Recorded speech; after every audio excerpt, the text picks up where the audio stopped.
Emancipation, National Convener of the Black Women's Roundtable. I'm here in my personal capacity right now, so I can say what I want to. Is that all right? Sisters, are you in the house? Stand up, my sisters. Are y'all ready? I want you to repeat after me. Say, power of the ballot. Power of the sister vote. Power of the black vote. Power of the brother vote. We are going to do this thing, y'all. Sit down. I'm sorry. I just want us to wake up. It's been a great, great day. I'm just so honored to be here at the Black Caucus with all of you all. And brothers, where are your brothers at? Is the brothers in the house? Stand up, brothers. We together. Stand up, my brothers. Yes. So let's say it with me. Power of the brother vote. Power of the black vote. Power of the sister vote. Power to everybody vote. So now I want the sisters and the brothers, get up, stand up together. Y'all ready? Y'all ready? All right now. They say, power of the black vote. We got the power. We're going to use it. We're going to show up. We're going to show out. And say, yes, we can. Yes, we will. Yes, she will. Go all the way to the White House. And we're going to have the first black, South Asian, Jamaican sister, woman, all that as our president of the United States of America, because we're not going back. Just say it. We're not going back. We built this country. We built this country. We are not going to be erased. We got the power, y'all. We got everything we need. But I'm going to say this to you. Don't think about no inauguration. Don't call nobody. Don't text nobody about no hotel rooms. I got about 1,500 people calling me. All that's going to happen. And because you all are leaders in your states, I'm sure y'all getting them text messages already. I'm telling all my friends, all my folks, look, we got time for that, but we got to get across the finish line. And we got to give our sister the tools she needs. That means, hey, we're going to win the Senate. We're going to win the House. And we're going to win the White House. Thank you. Peace and power.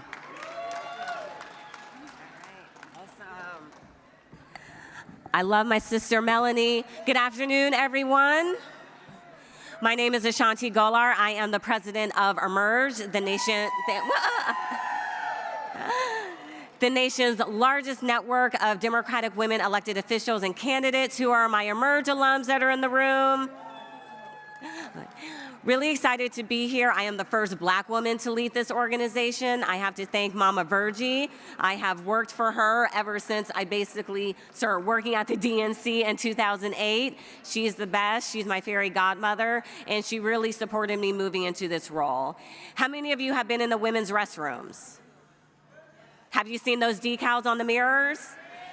We did that. Emerge did that. Because we wanted you all to know that leadership does look good on you, that you are the future leaders of this country. Our organization actually came out of Vice President Harris's very first race for DA. Our co-founders were friends with her, they looked around, and they wanted more women like Kamala to run for office. So this is a full circle moment for us, and to be here and make sure that we are doing that recruitment and training to get more women, especially black women, running for office.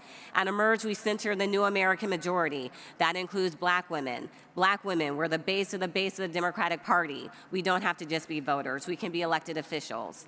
We have our Seated Together program, which focuses on black women elected officials who want to run for higher office. Joanna McClinton, the first woman speaker of the Pennsylvania State House. London Lamar, the youngest woman in the Tennessee State Senate. We have Congresswoman Amelia Sykes. They are all Seated Together alums. And we also do our judicial work, Gavel In, training more women to run for judicial positions. We have 109 Emerge alums that are judges. The majority of them are black women. This is what we wake up and do every day, knowing that if we want to change the face of politics, we need more women, especially Black women in office. You can visit us for the rest of the convention. We have a booth in Dimpalooza, and we're also doing live talks. They started today, they'll end tomorrow, and our final conversation will be with the iconic Anita Hill, so that's something that you don't want to miss. Thank you all so much. You can visit us at emergeamerica.org every single day. Bye. Good afternoon. How's everybody doing? Awesome. Because Miss Virgie is so amazing, she's able to get wonderful, wonderful different voices from different communities to represent us. We have a great panel that's going to be coming and speaking to you today. And we are going to start with Joteka Edie, who is the founder of Win with Black Women. Well, hello, DNC Black Caucus. Are there any winning with Black women in here tonight? Are there any of you that was part of the 44,000 Black women that have inspired the nation? It is an honor to be with each and every one of you today. Let me tell you one thing. This country right now, if they did not know how to win with Black women, I promise you they know what it means to win with Black women. Let me hear you say win with Black women. Yes, she can. And let me say right here, I know everybody in this room knows how to say Kamala Harris. And when they can't get it right, we're going to remind them they could just simply say Vice President Harris. It is such a time for our nation, and it is an honor to stand here in this moment. Everyone has been talking about the historic call that took place on July 21st, but I am here to remind people that long before that call, Black women have been toiling and doing the work. Had it not been for Black women who have been a part of the DNC Black Caucus, the Shirley Chisholms of the world, my soror, I know I got on pink, baby, but my heart and soul is red. Fannie Lou Hamer, Dr. Hazel Lynn Dukes. I can call the role of Black women who have consistently been the backbone of this party. Black women who consistently do the work. Black women who will meet for years and years when nobody is looking, and so when the time is right, all we have to do is shift the agenda and help inspire a nation. Black women and Black people have always been the bedrock of this party. Now, I am sitting here and I saw my good Madam President here in the room. And yesterday we were on stage for Native Land Pride, and she talked about the great Shirley Chisholm. And Shirley Chisholm reminded us that if they don't give you a seat at the table, then we should bring a folding chair. But I'm here to say to you all today that I dare say that right now in America that Black women and Black people in this country, yes, there was always a table and they often would not give us a seat and we had to bring our folding chairs. But I dare say right now in this moment, Black folks are building the table. And we are building a table in which everyone has a seat at the table. Now I know that in the next 76 days, I believe, we have work to do. Now, I know Zoom has been good to us. Technology, the conversation we're going to have, has been very good to us. It's allowed us to connect. But we're not going to Zoom our way to a victory in this election. We got to get in the streets and meet people where they are. We got to go to the places of worship, the places of party. We got to knock on doors. We got to turn out voters. Because I can tell you I'm an organizer trained by the NAACP. And what it's going to take is boots on the ground, hands on doors, and talking to people every single day in order to win this election. Someone said to me in an interview, what happens if we don't win? I simply looked back and said, that is not even a conversation. That's not a choice for us. We understand that there is a very clear line between Vice President Kamala Harris and he who should not be named. We know that they are trying to roll back every single right that this caucus has fought for. for this country, and we will not go back. It is my honor to be here, and the last thing that I will say to y'all, keep fighting. Keep going. Keep fighting. Let me hear you say, win with black women, win with black men, win with black people. Yes, she can. Yes, she can. Yes, she can. Y'all, let's do this in 2024, y'all. Let's go. Thank you very much. All right. So we have an amazing panel up here to talk about innovation and the future economic advancements in technology. I want to start with Brandon Thompson, the Vice President of Diversity at NASCAR.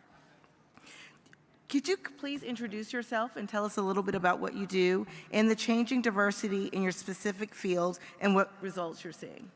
Sure. So, again, my name is Brandon Thompson, Vice President of Diversity and Inclusion at NASCAR. Great to be here with you all today and really just kind of talk about some of the ways that we're pushing technology forward, equity, even working with Darrell on a couple of projects. But the one thing that I remind people of is that despite the reputation that NASCAR has earned, frankly, in some respects, but the perception over the years as well, sort of mixed with that because of that history, NASCAR has really been on this journey in terms of diversity, equity, inclusion, really a bit before any other professional sports were on the path. So, in 2001, we established a NASCAR Diversity Internship Program, of which I'm a product of, which focuses on bringing black college students from campuses into the NASCAR environment in order to give them hands-on training in a variety of fields, from marketing, engineering, et cetera.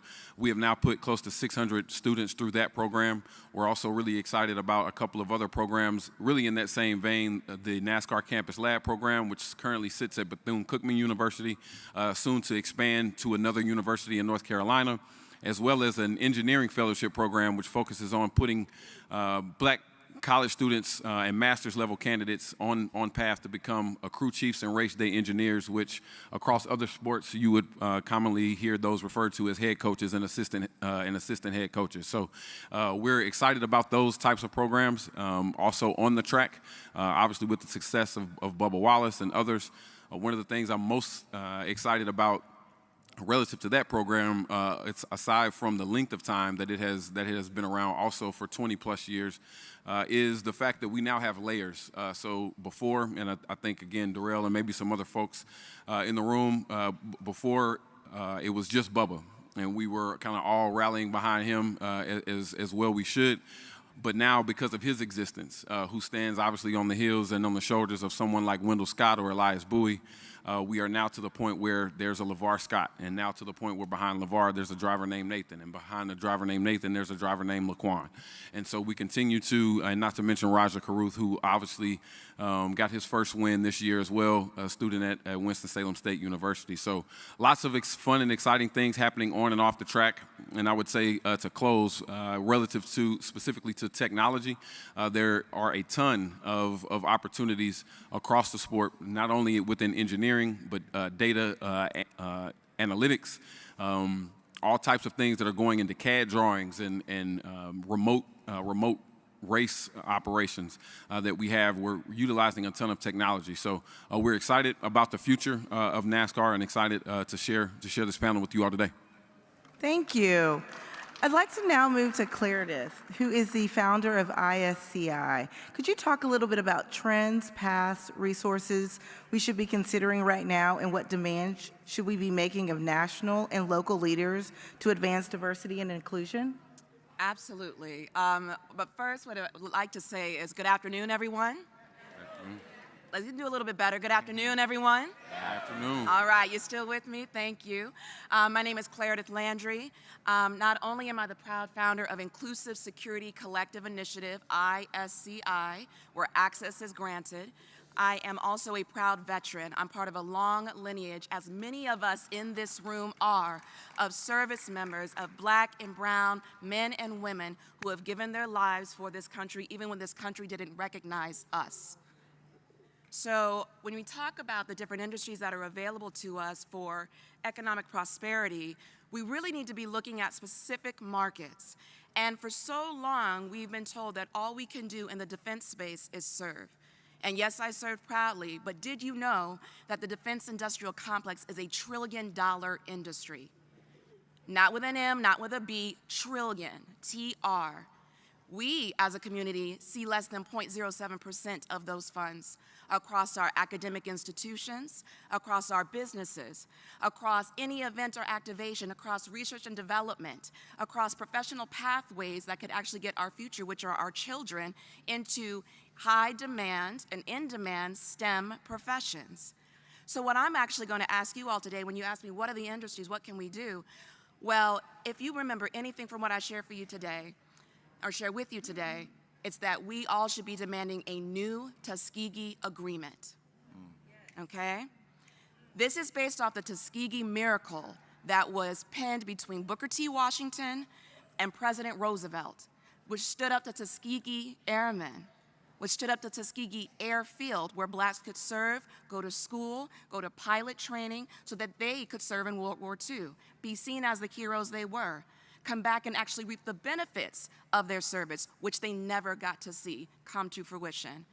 But now that we know better, we should be asking for more. So Research Center, that was done under the Biden-Harris administration, okay? This was done in 2022 under the first black Secretary of Defense that we have, Secretary Lloyd Austin, okay? Let's give that up. The first ever black Secretary of Defense we've ever had, Secretary Lloyd Austin, who went to West Point. My father is also a West Point grad, okay? So we have a long lineage, again, of service. But those 9 schools are part of the first ever HBCU ARC, which is the abbreviation that I just shared with you, have to share $90 million over 5 years. Now, yes, it's progress because we've never had it before, but we should be asking for more. We should be asking for what? More. We should also be asking for that new Tuskegee Agreement, okay? That means more money into our academic infrastructure. That means more money into our black small-owned businesses so they too can be seen as defense contracting companies with access to that $1 trillion industry and that revenue that is constantly going to predominantly white businesses and defense contracting companies. By the way, there's an annual list every single year of 200 defense contracting companies. Not a single one is black-owned. What are we going to do to change that? We're going to ask for a new Tuskegee Agreement. Also, not a single HBCU is what's called R1 status, meaning that they can actually do the research that brings more money into the institutions, that create more career paths for our black professionals who want to be in STEM, who want to be like me, who is an intelligence officer, serving in Baghdad, Iraq, serving under Secretary Austin, making sure that the technologies that went to the field were protected before they even went out, even being used for commercial use. So these are incredible spaces that we are not informed about, and sometimes intentionally, but we deserve to know about because we want a what? A new Tuskegee Agreement. This isn't just about our service. We've always served. This is about what we earned and what we deserve in return. Thank you. That was very interesting. Next, My last name is Landry, Claridith Landry, Landry. all right. Next, we have Daryl Booker, who is the Tech Diversity Lead for Microsoft. You want to introduce yourself and then talk to us a little bit about some trends that you're seeing as well? Absolutely. Hello, everyone. My name is Daryl Booker. I'm a racial equity tech lead at Microsoft. I also sit on the Congressional Black Caucus's Racial Equity Task Force. But my work at Microsoft is rooted in how we use technology and data to address racial injustices. I've been leading the program since 2020. In a nutshell, bringing all things tech innovation, skilling, career awareness, and workforce development to the black community. But in what we hope to be a really long-term and sustainable way. Yes, we're a major corporation, and some may feel we can hand every black person a stimulus type of check, but what does that do? Instead, we need to put the power behind the back of those organizations that's doing the work every day, regardless of whatever a headline is, and that's our nonprofits, our community-based organizations, and our HBCUs. But the issue is they don't have the tools and resources to do the work that they need. And one of the things that they really lack is technology. When we think about how funding is provided to these organizations, Black-led organizations receive unrestricted funds at a 76% smaller rate than their white counterparts. What that means is they're not getting the funding to invest in technology, whether that's a laptop, whether that's people, whatever it is that can really power their work. And nowadays, technology is the greatest equalizer to all disparities. If you can utilize technology to the fullest, you can do more with less, you can do it faster, and you can reach more. So my work is really rooted across the country, working with these organizations, leveling their playing field in technology, giving them the tools and things that they need to do whatever their mission is, but do it really successfully. But also, we're gaining partners at a really hyper-local level. My team is working with over 3,000 nonprofits across 1,800 communities across this country, and these are, these small organizations. And through them, we now gain partners to bring all of that skilling, career, and workforce development directly into the hands of our young people, adults, and seniors who need it, because we now gain them as partners. And, really looking at how technology is powering everything, especially when we think of career pathways. How can we tell a young person right now that they can't be a successful content creator when they see it, when they open their phone? Let's give them the tools that they need and the education to do it. Brandon talked about, NASCAR, working with them on just exposing our young people to motorsports, and have no idea how big that industry is, how big that sport is, and all the career pathways from vehicle design all the way to post-race analytics. And, speaking of our HBCUs, working with government agencies such as the National Security Agency to bring mentors from their side as well as mentors from our side to these HBCUs to try to get them to R1, at least let's try to get them to R2. But these are the things that, we're doing, and just trying to make sure that we don't get left behind. The latest thing right now is AI, and I personally, my 20-something years in tech, have not seen a piece of technology that's growing to this type of adoption as fast as AI, and at what I call an equitable level that everybody can use it.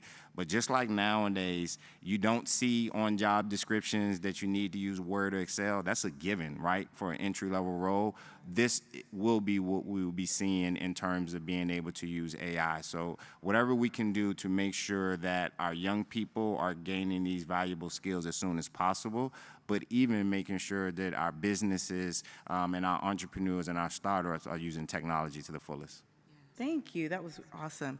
So as we close, and was this not some really good information? I urge all of you to go out and follow them on their social media, because we want to make sure that we're keeping current and learning all these amazing things. So as we close, I would definitely like to go to each of you and give you 2 minutes and tell the audience 3 things that they could do in this election cycle that will help DEI from your perspective. I'll start. So 3 things. 2 minutes. 3 things in 2 minutes. I think I can handle that. I think number 1, we've talked about it a lot. Vote. I think that's the first thing that we have. We've talked about the voice, or our vote being our voice. So that's the first thing that I would encourage. The next thing I would do is to say to support financially. I think we talked about these. Someone mentioned that earlier today. So whether it's at a macro level, right, relative to the election and donating there, or supporting other black people in these endeavors. We've talked a lot about that, but I think now, particularly coming out of 2020, we've seen an expansion of black women-owned businesses and just black-owned businesses, and being able to find them more readily. But I think being able to support really in all the ways. So specific to NASCAR, whether that's supporting some of the drivers that we mentioned coming out, and being able to see the things that are happening from a pit crew level, from a college student engagement level. So I would say the financial support, and then finally I would say, which is really in our DNA, is the stick to itness, right? Just to be able to keep going. the endurance that we have despite a lot of the challenges. And I think those are the three things that we have to do in order to continue to move forward. And I'll sneak a fourth one in there, I guess, that kind of ties all of those together, is that really for us to understand and push our corporations and those people that we work for to understand that we as Black people are a significant part of the GDP of the country and the economic stability of the country. And so in order for that to be maintained and understanding the trajectory of where the demographics are going in the country, we cannot sit on the sidelines, right, and expect for businesses to continue to be commercially profitable. And so I think we need to stand in that in our power. Thank you.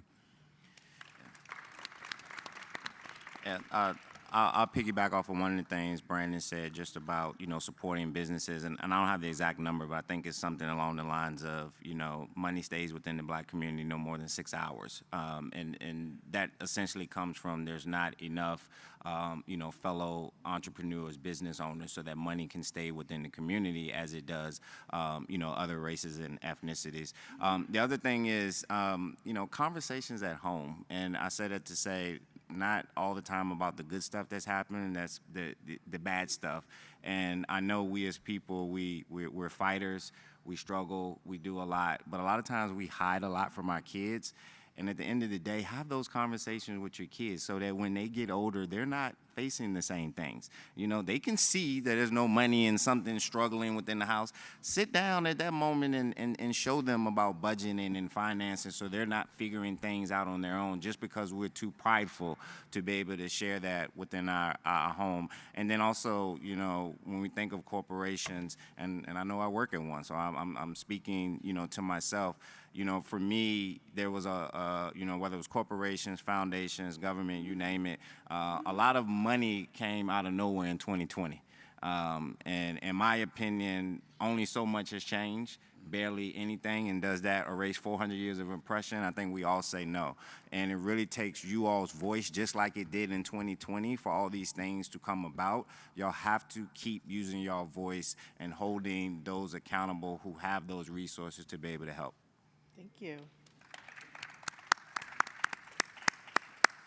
Okay, so I have a couple of asks. First, I'd like everyone to see if their congressman or woman or senator sits on the HASC or the Appropriations Committee, because there's something called the National Defense Authorization Act, which every year you're able to change language, and there's a specific line 4144, that allows you and to encourage your congresswoman, congressman that may sit on the HASC, the appropriations, to increase the dollar amount that's going to our HBCUs for STEM-based research and development and technology. With that increase, that means they have more infrastructure at our HBCUs. That means our talent can get their undergrad and graduate degree in STEM at the same school and you do not have to transfer to a PWI to be successful. That means more credit to our HBCUs. That means more funding to our HBCUs. That means more infrastructure and capability and defense contracts, again, worth $1 trillion. Okay? So that's the first ask I would have of you. That NDAA and that legislative influence is tantamount to sustainable change and investment in our communities. Secondly, the UARC that I mentioned before, where there's 9 HBCUs sharing $90 million across 5 years, at the epicenter of those 9 schools is VP Harris's alma mater, Howard University. They are the #1 school on track to reach R1 status. I would love to see that become a reality under her presidency, okay? Can we get a round of applause for that? Let's continue that momentum. Thirdly, Black businesses deserve to be involved in the Mentor Protege program as part of the Defense Industrial Complex. That's when an established, predominantly white or just majority defense contracting company invests and trains and teaches a Black or marginalized community-owned business or underrepresented owned business how to be a part of the acquisition cycle. You know when solicitations are dropped. You know how much it's for. They're responsible for making sure you're successful because then it makes them look successful. We're not involved in that program at scale. And lastly, this is more about the heart here. This is more about what we deserve as a community. Ultimately, the Defense Industrial Complex and our part in it is about the country's readiness, and it's about maintaining strategic competitive edge so that we are not taken advantage of by our adversaries. We as a community are tantamount to that success.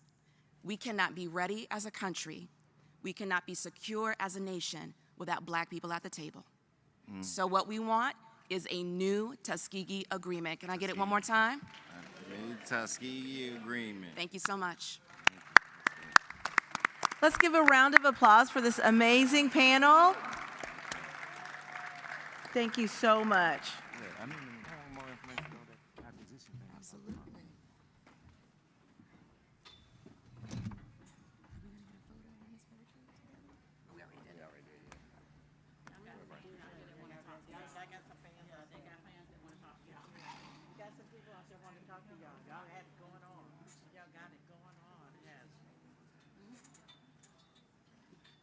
Okay, now, did y'all enjoy them young folk?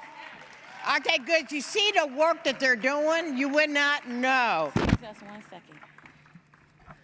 If you all will just give us a moment for a personal privilege. My name is Dewana Thompson, and I have the honor of serving alongside Ms. Virgie Rollins. I worked for Ms. Virgie when I was the National African American Vote Director for the Democratic Party, and with me are two additional powerhouse women who've also worked with Ms. Virgie in national leadership roles at the DNC over the last 10 years. And we thought that it would be remiss if we did not take a moment to make sure that we give her her flowers in this incredible Year of the Woman. Please stand to your feet with us and honor this woman who has fought for us, who has put her heart on the line for us, who has demanded excellence on behalf of our people, who is still fighting every single day, even today, to make sure that we have the things that we need. It's because of people like Ms. Virgie that our stories exist. Each one of us have held CEO level roles. Each one of us are currently leading national programs. Each one of us represent about 1,000 other women who are seated in high places because of how high this lady has elevated us on her shoulders. And though the crowd has dwindled, her power has not. And we wanted to ensure that while the cameras are still here, and you're still here, that we bear witness to the greatness that is Ms. Virgie M. Rollins.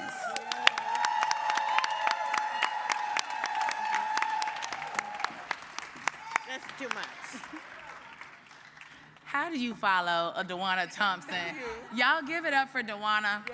Dewana she and I have been friends over a decade now, and we call each other twin because we act so much alike that people now start to think that we're twins for real.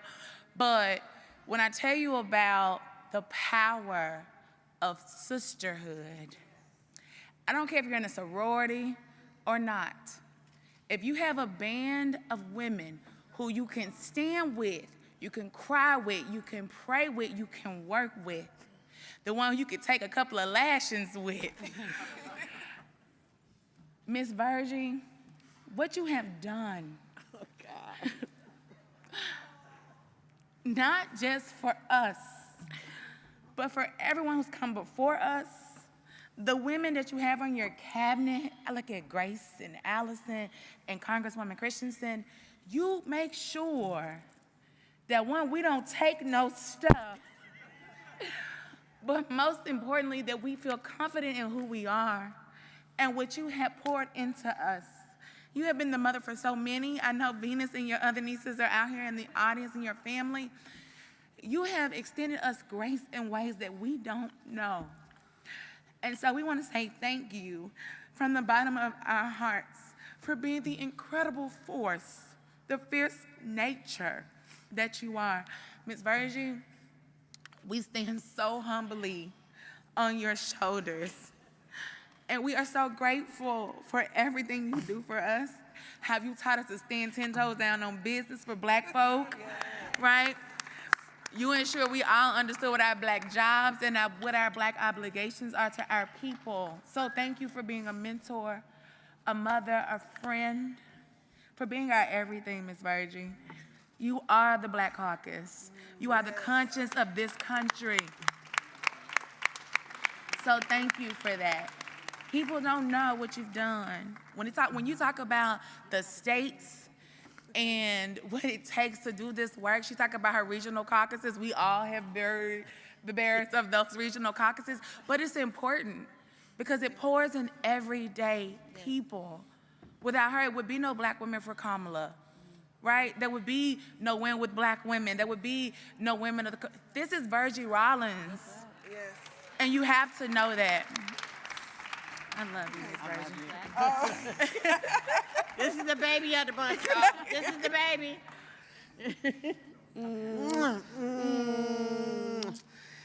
Ooh, good afternoon. I don't know how I can follow Dawana or Wakenya.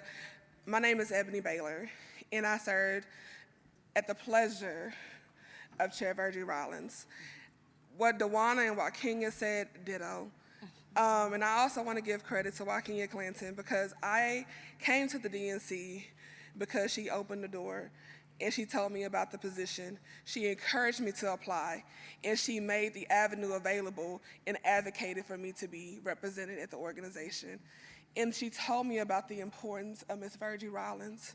She told me about the goal and the role and what we were going to be doing and the importance of our position and the things that we were going to do in the lives that we were going to change. Ms. Virgie accepted me as a political daughter, and through some of the toughest times of my life, even after I left the DNC, I've lost my father, I've lost my aunt, I've lost my uncle, all in the last 6 months. And Ms. Virgie has held me up. She has supported me. She has poured into me. She still loves on me. And she organizes the hell out of this country for Black people. A lot of people don't know about the fights that happen inside of the building. A lot of people don't understand the long hours and the stress and the turmoil that Ms. Virgie goes through and the DNC Black Caucus members go through to represent the Black community for the Democratic Party. So when you see them running around, if they seem tired or frustrated, it is because they have been organizing the hell out of the DNC for our community to make sure that you all have resources to do the work, to make sure that people are turning out in this election. So I just want to thank Ms. Virgie for everything that you have done, all of the sacrifices, all of the phone calls, all of the tough conversations, because we are who we are because of you, and we love you so much. Virgie, Virgie, Virgie, Virgie, Virgie, Virgie, I'm gonna do the ugly cry. Y'all gonna make me do the ugly cry. You got the last one, Marcus said I don't want to come up and say this is a no. Okay. You know what? These are my children.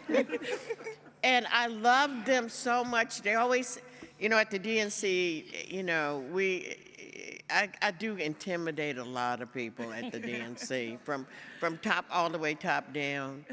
But I always tell them, always have your back because you staff, and if they mess with you, they messing with me. And they know that I'm going to be there for them. I tell them all the time when, like my dad used to tell me all the time, when you walk out of this house and you look in the mirror, that's all white folks see is your this. They don't care how smart you are.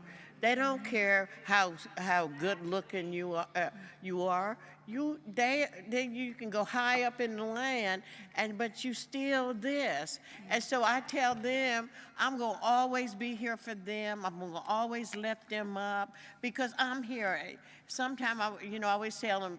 They were saying, "Ooh, Miss Virgie's, y'all better be nice because she gonna get y'all if y'all ain't." Because but I'm very structured, and I say what you do. Don't worry about what people say. Whatever the issues are, whatever the job is, just do your job. Make sure it's the right thing. Make sure, listen to what they're telling you. And that's what you do. And then all the other stuff, don't shut the noise out. Just do not listen to the noise because that don't matter. You matter. Well, how you feel, what you're doing. You got to keep your focus, and that's so important. And it's real important for me because I'm not going to be doing this forever, and I want to make sure that the legacy is out there. And this is it. These are my babies, and I always tell them, and to want to know if when I call on Ebony, they're all here. They're all here. Everywhere I go, they call me, say, whatever you need. And people say, when they first come, they say, oh, you ain't gonna like Miss Virgie. She real tough. But every time they leave, they stay with me everywhere I go. And when you see all of this stuff that has happened, this is the coordinator, because she takes care of it. She's been with me the longest. She stabbed me anything I need, and they're gonna follow her. They're gonna do what she wants. And this one is just, and my baby over here, I always had to get in her case a little bit, but she here and she does, everyone, and I thank y'all. I love y'all so much. Go ahead and end your meeting tonight. Let me tell you, this is my team, and this is Will. Will, come on up here. My right hand here. Will has been with me. He does everything. Every time I get a new staff person, and they go crazy, because they say, what is he doing? I said, you listen to him. If you don't listen to him, you might be on my bad side, okay? And so this is my team. I appreciate you all. This has been one of the most wonderful events. I've had such a good time. I've been doing this for 18 years. My first chair was Howard Dean, and my Federation women are here because I represent the national. Is my president here? Is my national president still here, Barbara Faison? Because I represent the National Federation of Democratic Women I'm a national past president, and my brother over here by another mother, Chuck Bussey, my family. But I represent the National Federation of Democratic Women on the DNC, and that's when they come after me. See, so they can't because they always say, well, she's not elected through the state, and she's not at large, but I represent the Federation, and I want to thank my Federation sisters. I want to thank my family. Venus is my hand. She my daughter that I never had, that I helped raise, and my nieces, Robin. And Lindsay, everybody, and my good friend for 30 years, and my neighbor, Pam. We love her. My kids call her Auntie Pam. And Chuck and Marina, Uncle Chuck. I mean, he's always been by my side. I always tell him, he always said, and I said, I talk about white people a lot. And, sometimes I slip up, but he be sitting there, he understands that. I said, who I'm real. And so thank you. Where my board at? And if I couldn't do this without Allison and Grace, and Donna, stand up, Donna, and Travis, and Vice Chair over here, Mark Mallory. You guys have been wonderful. Where's Aisha? Volunteers. My volunteer, all these. Where's Tammy? Where's Tammy Davis? Right, Tammy? You made this come together from us from afar. You were Chicago. Obama loaned her to us. And thank you, Tammy, so much. And acknowledge Trey from Biden. And Trey, come up here. Trey Baker, you come up here. This is the director of Black Folks for Harris. This is my buddy and my counterpart. This who I'm gonna be beating up a lot because I got to get the money from him. I got to call him to get the resources. So Trey, you want to say just a word or two? Yeah, I'll say a word or two. Come on up here, Michael. First of all, I'm not the black director for Harris this time. I was the director of black engagement for Joe Biden in 2020. I'm a senior advisor to the campaign now. So y'all don't call me directly on this. I just wanted to come and say one thing. One, thank you to Virgie Rollins. I wanted to add our little piece to it because what Virgie does, and last night, First Lady Michelle Obama mentioned something in particular that resonated with me. She said, don't complain because you didn't get reached out directly to by somebody from the campaign, because we don't have time for that foolishness. Those were her exact words. We don't have time for that foolishness, because we're all working and we're all doing our thing. And so I'm coming to you today to say you have been reached out to somebody from the campaign. That's me. And we need you, because we don't have time for that foolishness. And so don't come and say, oh, I hadn't heard from Trey, I didn't get an email back, he didn't call me back. Follow Ms. Virgie's example. Ms. Virgie will call me 17 times, and then she gets me and does the work. But I just want you to know what she does to push resources out into the community. She demands that black people have the resources that they deserve for this campaign and to get out and push the vote. And so just know that she's holding our feet to the fire from the campaign side to get those resources out into the streets. And I'll tell you this is off the record. Everybody should be pushing us. Everybody should be pushing the campaign to do more, because we deserve more. And if we represent 33% of the vote, the coalition that's going to push this over the top, we should represent an equal amount of the money that's going out. And that's what Ms. Virgie pushes. And so I just wanted to say thank you for that. The last thing I'll say is make sure everybody takes one of these. In the spirit of not putting up with foolishness, when somebody comes to you with the foolishness of Kamala Harris and Joe Biden haven't done anything for black people, I want you to pull this out, because we don't have time for that foolishness. When somebody comes to you and they say Kamala Harris is not black, I want you to pull up her record and show just how black she is, because we don't have time for that foolishness. And so I want everybody to take these. If you haven't gotten one, make sure you have it. Put it in your pocket, fold it up, keep it with you at all times, because we don't have time for that foolishness. Thank you so much. Thank you. And one other person, Keith Corbett, my buddy from Rainbow Push. We have served for years with him, and I call him all the time, and we listen to Dr. Haynes on Sunday. Thank you, guys. Thank you so much, and this meeting is adjourned. Before you guys leave and Ms. Virgie leaves, I just want to show you all what we had made for the first time in the history of the Black Caucus in honor of our chair, Ms. Virgie Rollins, which all of you can get.